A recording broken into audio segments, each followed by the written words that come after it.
Good evening and welcome to the Connecticut Department of Transportation's Public Information Meeting for Project number 164-242, Rehabilitation of Bridge number 06574, Route 159 over Brook in Windsor. My name is Susan Morno and I'm a project engineer with the Connecticut Department of Transportation. I would like to welcome everyone who's taken the time to tune in for tonight's presentation. We hope this will be informative and we are able to answer all your questions and concerns so that by the time we are done, you will have a better understanding of our project. Before I get into the presentation and introduce the project team, I would like to go over a few housekeeping items and explain tonight's format. Our presentation will last approximately 15 minutes, and once it's completed, we will host a live question and answer session. You will have three means of communicating with us during the live Q&A session. You can send an email, leave a voicemail, or if you are watching this on MS Teams, you can post your question in the chat field to the right of your screen. The project team will monitor the project email, phone, and chat periodically during the presentation and Q&A session. The questions asked by any of these methods will be posted to the MS Teams Q&A chat window. We will read all your questions out loud for the project team to answer. You can ask questions at any time during the presentation, but we will answer these during the live Q&A session. For those that are joining this presentation via Microsoft Teams, there is the option to view captions or subtitles. To turn on this feature, select the CC button at the bottom right corner of your screen. This turns on the captioning. Next, to choose the language, go to the settings wheel next to the CC button, select Captions/Subtitles, and then pick the desired language. Available languages are English and Spanish. As I mentioned, the three means of communicating with the project team will be by email, which is DOT Project.164-242 at ct.gov. Again, DOT PROJECT 164-242 at ct.gov. Or by telephone, 860-944-1111. If you joined us using MS Teams Live, you can also use the chat function, which I will explain on the next slide. A recording of tonight's entire presentation, including the Q&A session, will be stored on the project webpage. The webpage can be found at portal.ctwindsor164-242. Lastly, please remember that you can ask questions or provide comments through March 31st, 2021 via either email or telephone. The MS Teams chat function is only available during tonight's live Q&A session. For those of you joining us through the MS Teams Live event, there is a chat function available that allows you to ask questions and communicate with us. In this format, you can ask a question by clicking on the little question mark, which is Show Q&A. This will bring up your live event Q&A field. This is shown in the picture on the right of the slide. Select the Ask a Question button at the bottom of the screen and a field will pop up where you can type your question and then either hit Enter or the little arrow button to send. You can also check the box at the bottom to post your question anonymously if you prefer. There will be a slight delay, but eventually your question will appear in the Featured section with all other questions asked tonight. Please remember that the MS Teams chat function is only available during the live Q&A session. Thank you for bearing with me while I went over the ground rules. I would now like to begin the presentation by introducing the project team. With the Connecticut Department of Transportation, we have Bart Sweeney, Division Chief of Bridges, whose photo is in the top left of your screen. To the right of him is Robbie Barakat, CE Bridge Principal Engineer. Next is Louis Bacho, CE Bridge Project Manager. I am Susan Morno, CE Bridge Project Engineer, and my photo is the top right of your screen. The photo in the lower left is Matt Janikopoulos, the Right-of-Way Coordinator from the Office of Right-of-Way. Matt will speak a little later and provide an overview of the procedures followed by the Department for right-of-way impacts to properties affected for this project. BL Companies is the consultant liaison engineer on this project and will work with the department to administer the project. Jennifer Usher is the project manager for BL and her photo is to the right of Matt. Quinn Duffy is the project engineer. You will hear from Quinn later this evening as she explains the proposed project. The lower right photo is Tom Beckman, a senior engineer from BL Companies. Tom will be the MC for the Q&A session of tonight's presentation. We would like you to know that no person shall, on the basis of race, color, or national origin, be excluded from participation or subject to discrimination in the development of this project, and that there is a civil rights flyer available.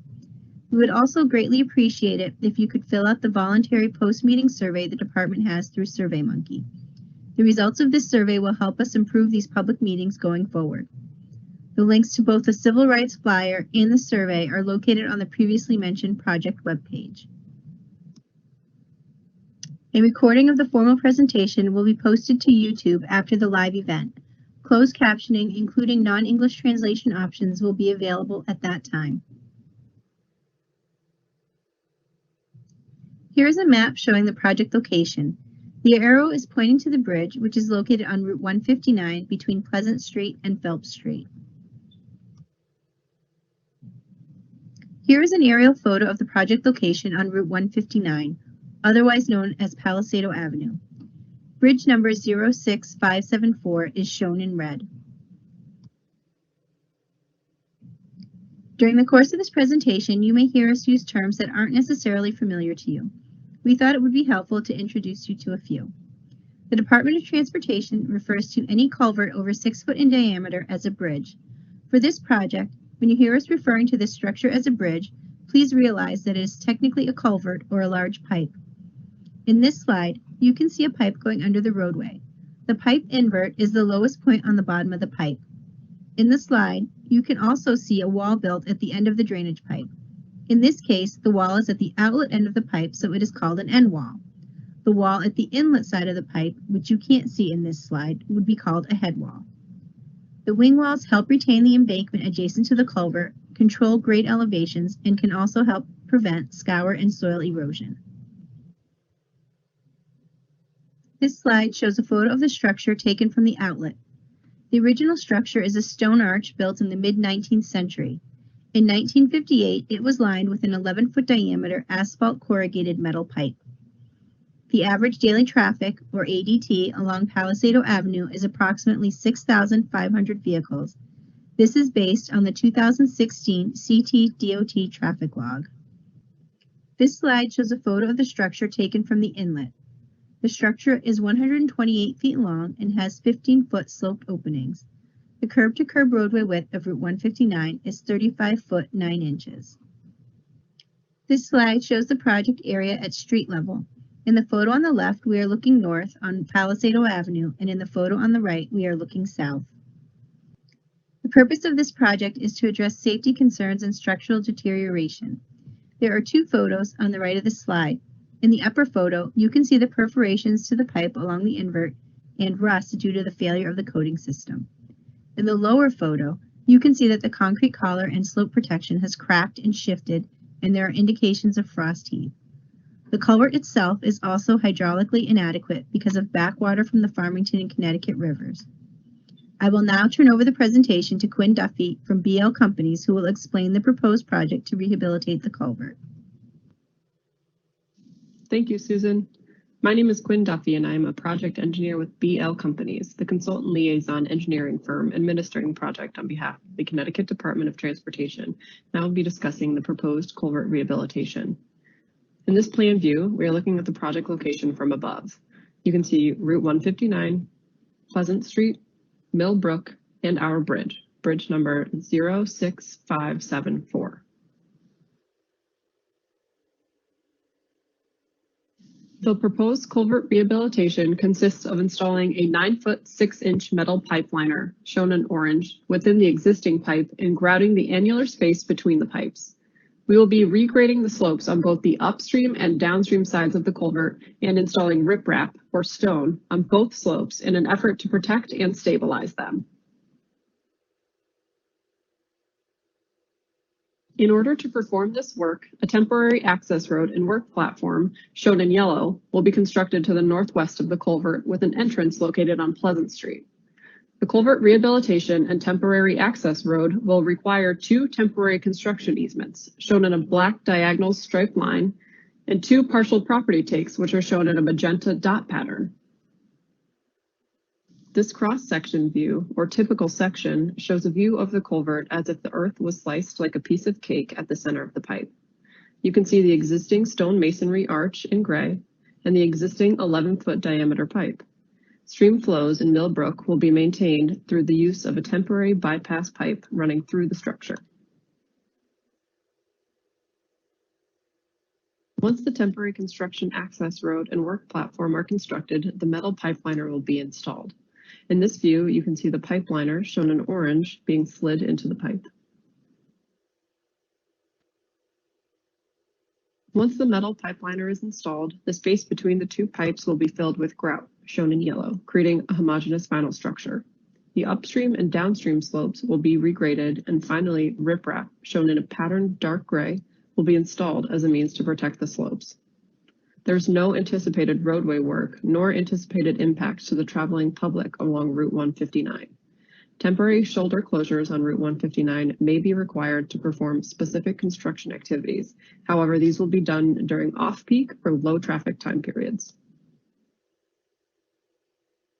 With the entrance to the temporary construction access road along Pleasant Street, there may be periods of time where access may be restricted to the vehicles leaving Pleasant Street entering onto Route 159. This image shows the work area in yellow and the alternate access route in red. It is anticipated that access to the boat launch will be maintained at all times. No utility relocations are expected for the project. There will be environmental permits required due to the impact to the wetlands and Mill Brook watercourse. The anticipated permits include the United States Army Corps of Engineers pre-construction notification, the Connecticut Department of Energy and Environmental Protection, or CTDOT, Individual Flood Management Certification with exemption, CTDOT Individual Inland Wetland and Watercourse Permit, and the CTDOT Water Quality Certification. In addition to these permits, a Federal Emergency Management Agency, or FEMA, conditional letter of map revision will be required. There are anticipated impacts to rights-of-way associated with this project that include 2 temporary construction easements and 2 partial property takes. I will pass it off to Matt Giannakopoulos to explain the right-of-way acquisition process. My name is Matt Giannakopoulos, and I am a project coordinator with the department's Division of Rights-of-Way. It is our office's responsibility to acquire the property rights needed for transportation projects. The proposed project design requires the acquisition of property rights, so I'd like to give a brief overview of the department's right-of-way acquisition process. Please keep in mind, though, that the specific impacts are still being fine-tuned and may change as the design progresses. Any property rights that will be required will be acquired in accordance with Connecticut General Statutes Sections 13A-73 and 13A-98E. Whenever there is federal money used in any aspect of a project, the department must adhere to the Uniform Relocation Assistance and Real Property Acquisition Policies Act of 1970 as amended. Once the design has moved to the point where we are ready to begin the acquisition process, each affected property owner will receive a formal letter of intent to acquire from our office, along with a property map which depicts the exact property rights to be acquired. At that point, our office will determine the fair market value of those property rights and use that value to establish an offer of just compensation. That offer will be sent out to the property owner in writing, and a right-of-way agent will be available to meet with the property owner and explain the project, go over the specific impacts to their property, and explain the state's offer. The property owner will have a reasonable time, typically at least 30 days, to consider the state's offer and enter into negotiations. If an agreement is reached, the states will prepare all the necessary paperwork and record the deed and the property map on the town land records. However, if negotiations reach an impasse, in order to keep everything on schedule, the department may acquire the necessary property rights through its power of eminent domain. In that event, the state files a notice of condemnation in the Superior Court, along with a monetary deposit in the amount of the state's offer. The owner would have 6 months from that date to file an appeal if they felt that the state's offer was inadequate. Whether or not the owner chooses to appeal, the money that was deposited in the court is available to be withdrawn by the owner, subject to the discretion of the Superior Court. I know a lot of people, when they hear the phrase eminent domain, thinks that it means the state just takes their property for $1. However, the owners are entitled to at least the state's original offer of just compensation, and the state only takes title to the property rights that are needed for the project. If there are any questions regarding the department's right-of-way acquisition process, I'd be happy to address them once the presentation has concluded. Thanks, Matt. This is Susan Morno again, and this next slide shows our estimated project cost and schedule. I would just like to let everyone know that we are currently a little less than 30% complete in the design process. At this time, we are anticipating construction to begin in the summer of 2023 and be complete in the fall of that same year. We are currently estimating a construction cost of approximately $1.2 million, which will be paid for with 80% federal funds and 20% state funds. No funding will be required from the town. Please note that the schedule is preliminary and is predicated upon the availability of funding. At this point, I will turn things over to Tom Beckman of BL Companies, who will be the MC for the question and answer session. Thank you, Susan. Good evening, everyone. My name is Tom Beckman, and I will be the MC for tonight's question and answer session. Thank you all for attending tonight's presentation. As indicated, we are in the preliminary design phase of the project, and we want to engage the public and make sure that any questions, comments, and concerns are heard and considered. That being said, there are multiple ways to submit questions or comments should you have them.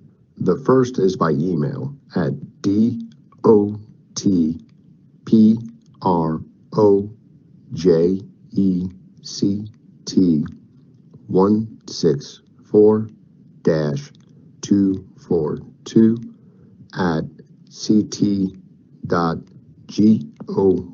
The second is by phone by leaving a voicemail at 860-944-1111. If possible, please include the project number or location in your message. The third is by utilizing the MS Teams live event chat. As a note, this function is only available during the live presentation. For those of you viewing the event via YouTube Live, you will not have access, nor will you be able to view the MS Teams live event chat function. Should you have questions or comments, you will need to submit them by email or phone. The email and phone numbers can be found in the description under the video screen.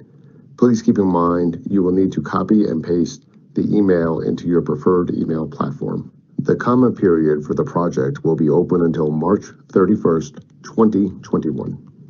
I would also like to encourage attendees to take a brief voluntary post-meeting survey at the SurveyMonkey link found at the project webpage.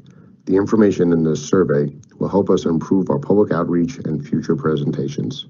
The project webpage can be found at POR.TAWINDSOR164-242. The following is a brief explanation on how to use the MS Teams live event chat. In this format, you can ask a question by clicking on the question mark, which is Show Q&A. This will bring up the live event Q&A field.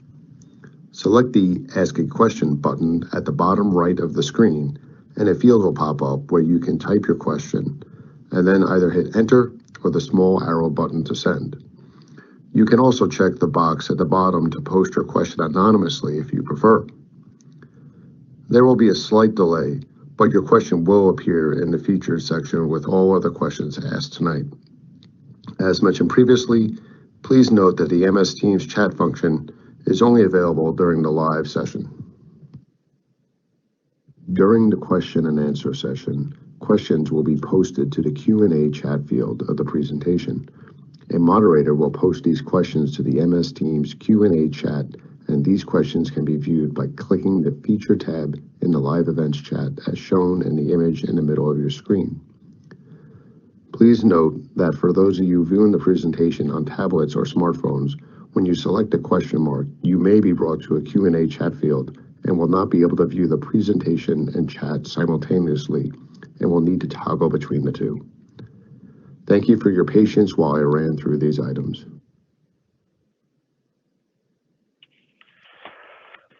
Thank you again to everybody for attending tonight's presentation. As indicated, there are multiple ways to reach out and ask questions or voice comments. Those are by email, phone, and chat. As a reminder to those viewing on YouTube, you will not have access to the MS Teams live chat event, so you should be sending your comments or questions by email or phone. Okay, looks like we have some questions coming in. The first question is from Anonymous, who is asking, will the adjacent driveways be affected by the project? I will pass this question off to Quinn Duffy. Thank you, Tom, and thank you for the question. There will be no anticipated impacts to adjacent driveways. However, as mentioned in the presentation, with the entrance to the temporary construction access road along Pleasant Street, there may be periods of time where access may be restricted to the vehicles leaving Pleasant Street and entering onto Route 159. Hope that answers your question. I'll pass it back to you, Tom. Thank you, Quinn.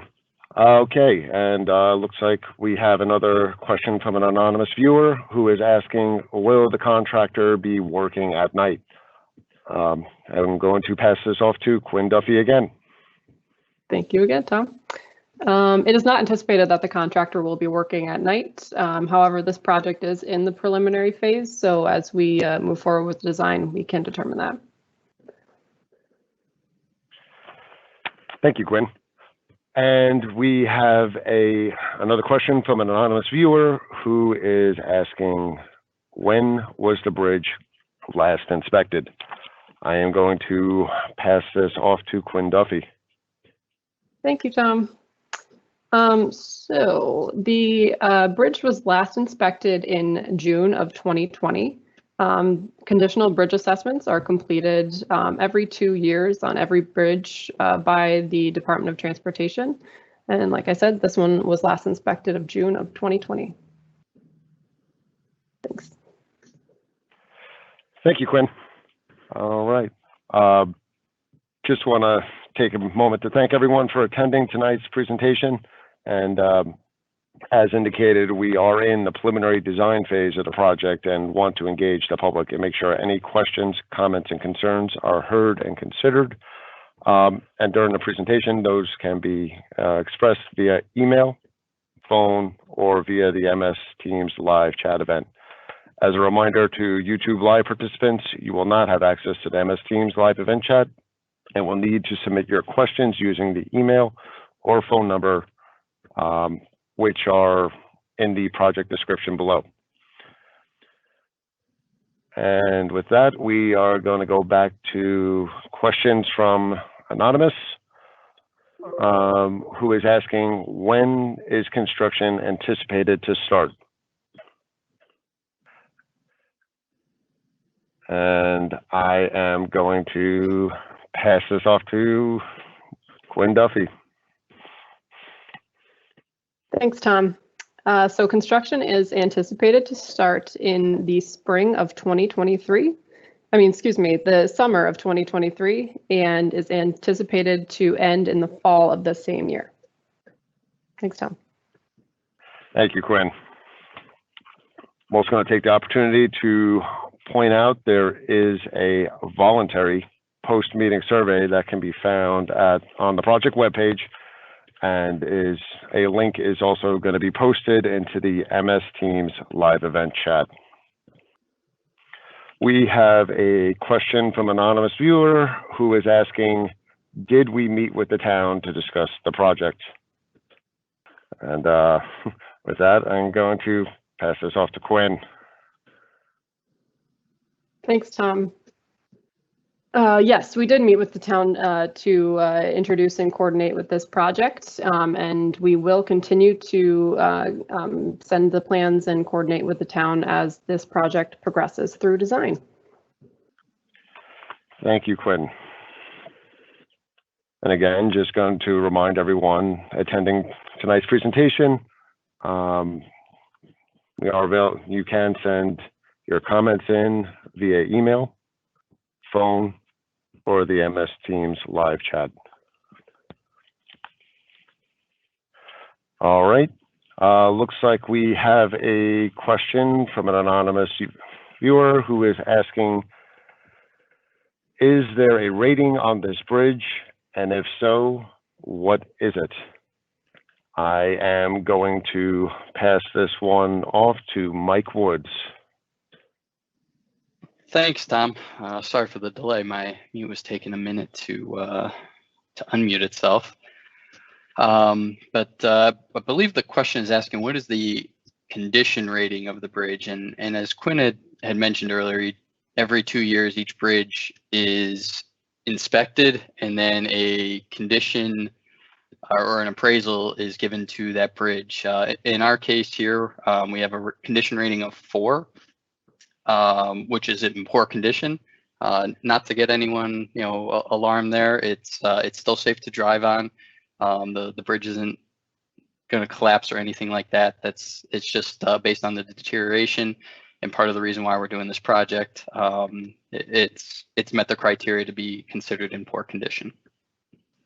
Back to you, Tom. Thanks, Mike.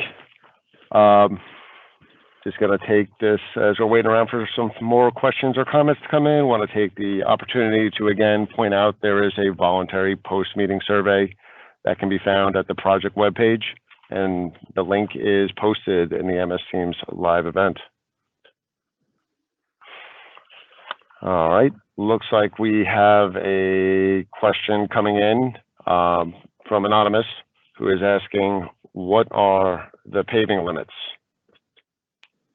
I am going to pass this off to Quinn Duffy. Thank you, Tom. So for this project, there is no anticipated roadway work on both Pleasant Street and Palisado Avenue and Route 159. So we actually don't have any paving limits associated with the project. Hope that answers your question. Thank you. Thank you, Quinn. And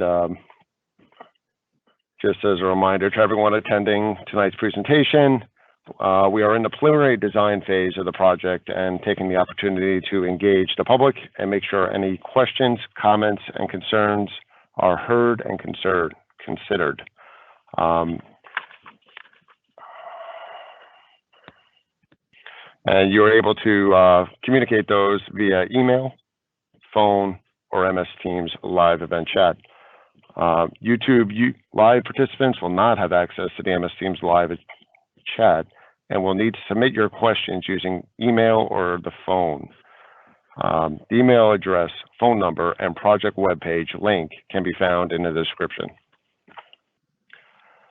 All right, we have another question from Anonymous, who is asking, where will the contractor place his equipment? And I am going to pass this off to Jennifer Usher. Thank you, Tom. I can certainly answer that. So that's a great question about the contractor and where he's going to be storing his equipment and staging everything for construction. So as noted in the presentation, there is a right-of-way impact to the adjacent land at the corner of Pleasant Street and Palisado Avenue. And we will, basically the contractor will be within that footprint of the area, so not to impede any traffic along Pleasant Street or along Palisado Avenue. Oh, perfect. And so you can see right there where we have the yellow area, that's essentially the contractor staging area and working area. And with that, hopefully I've answered that question for the resident or viewer, and I'll pass it back over to Tom. Thank you, Jennifer. And as we are waiting for some more questions or comments to come in, going to point out again our voluntary post-meeting survey that can be found on the project webpage, as well as the link being posted in the MS Teams live event chat. We have another question from Anonymous, who is asking, what is the expected impact on the trees along Pleasant Street? I am going to pass this question off to Quinn Duffy. Thank you, Tom, and thanks again for these questions. These are great. So for this question, the trees along Pleasant Street, we definitely take into consideration the environmental impacts associated with these projects. And with this construction access road and temporary construction platform, there will be some clearing and grubbing that needs to happen for the contractor to install this, the access road. So once the project is complete, we plan to restore the vegetation, and reestablish that vegetation as much as possible upon completion of construction. So there will be definitely some planting happening there upon the completion of construction. So thank you for that question. Hope we gave you a good answer for that one. Thank you, Quinn. And again, just as a reminder to everyone, there is the post-meeting survey, and that link can be found on the project webpage or in the MS Teams live event chat. Also, just taking the opportunity to, again, point out that we are in the preliminary design phase of the project and looking to engage the public and make sure any questions, comments, and concerns are heard and considered. You are able to express these in a few ways, one being by email, which is DOT Project.164-242 at CT.gov. The other is by phone, which is 860-944-1111.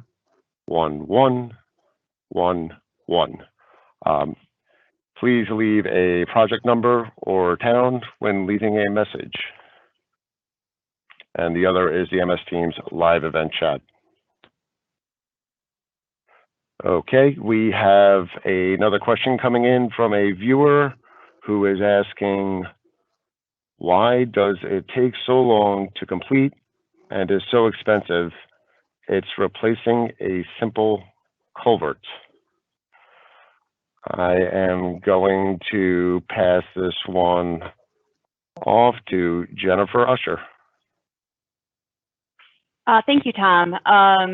So there's a lot that goes into it. I'm sure, you know, expense is sort of a subjective viewpoint, but actually when the department was looking at potential rehabilitation options and replacement options, this was actually one of the least costly options to go with, and it really does provide a full structural pipe at the end. In addition to that, it really has the least amount of impact to the traveling public. So all in all, it was really our best option to provide the structural integrity that we need at this particular location, as well as, you know, reducing the impacts to the public and reducing the cost. So hopefully that that answers that person's question. I'll turn it back over to you, Tom. Thank you, Jennifer. As we're waiting here, just going to remind everyone again, there is a voluntary post-meeting survey, and that link can be found on the project webpage and is also posted in the MS Teams live event chat. And we have a question from another anonymous viewer who is asking, is the access road a permanent road or temporary for maintenance? I am going to pass this one to Quinn Duffy. Thank you, Tom. This access road is going to be temporary. It will be installed strictly for construction, and then it will be removed after construction, and the area that it was constructed on off Pleasant Street will be replanted, and we'll reestablish the vegetation that is out there now. I hope that answers your question. I'll pass it back to you, Tom. Thank you, Quinn. And going to point out again, there is a voluntary post-meeting survey, and that link can be found at the project webpage and is also posted in the MS Teams live event chat.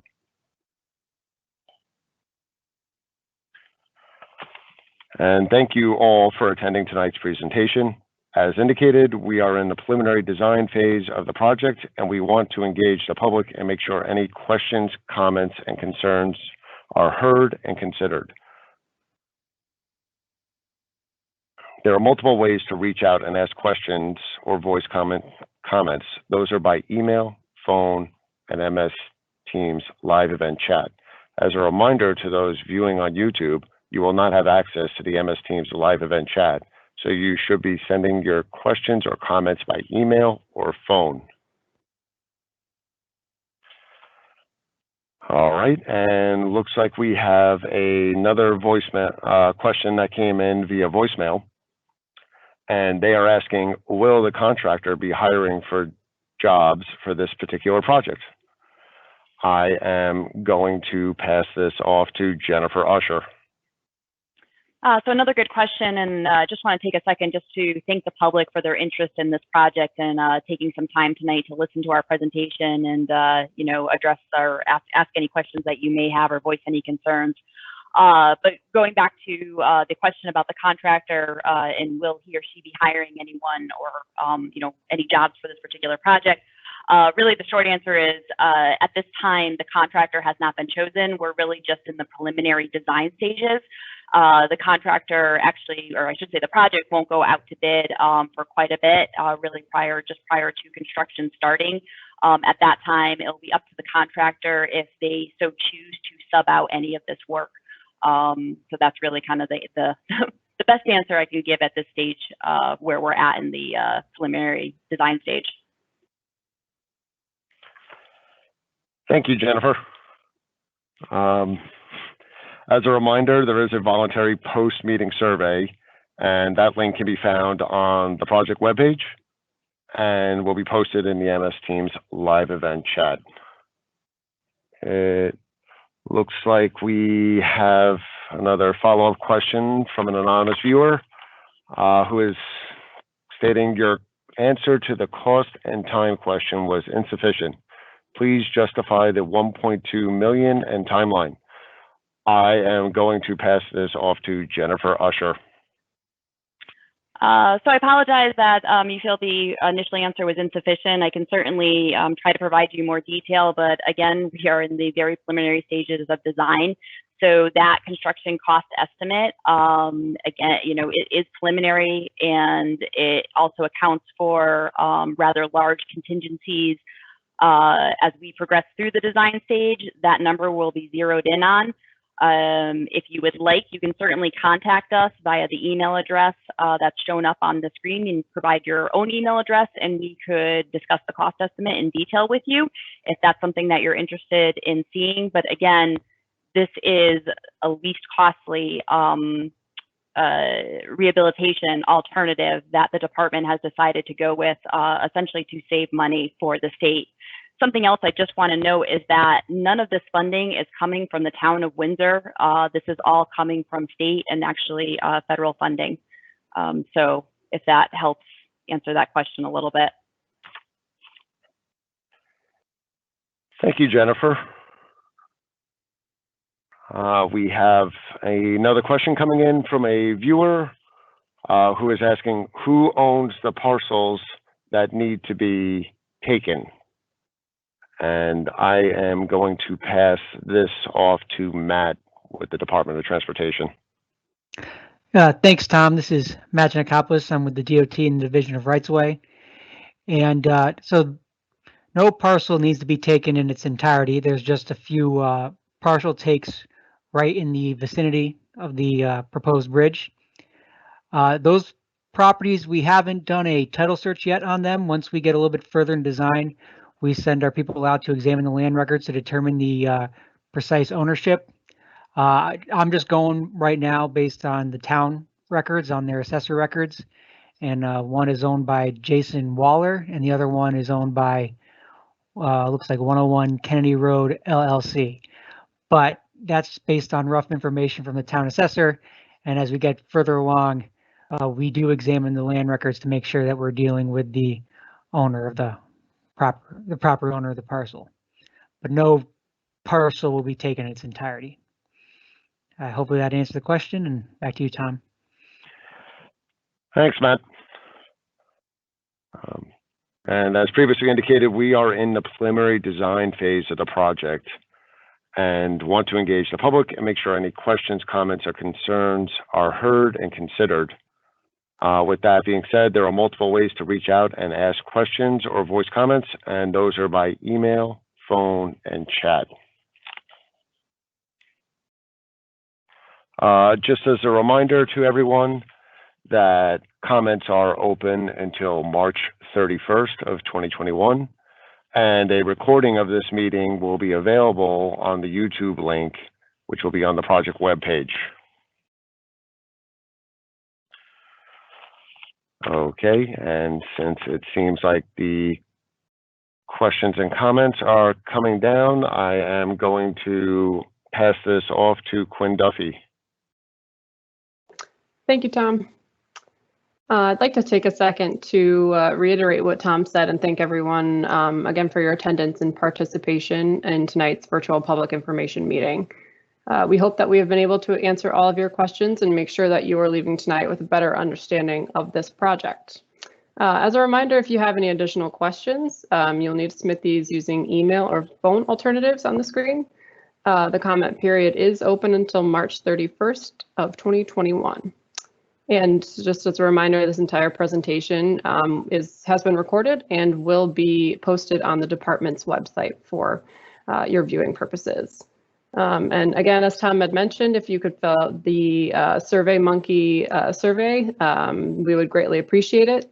These surveys definitely help us improve our presentations and our public outreach.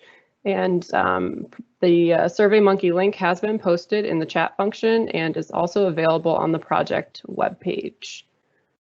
So it looks like we have no more questions coming in.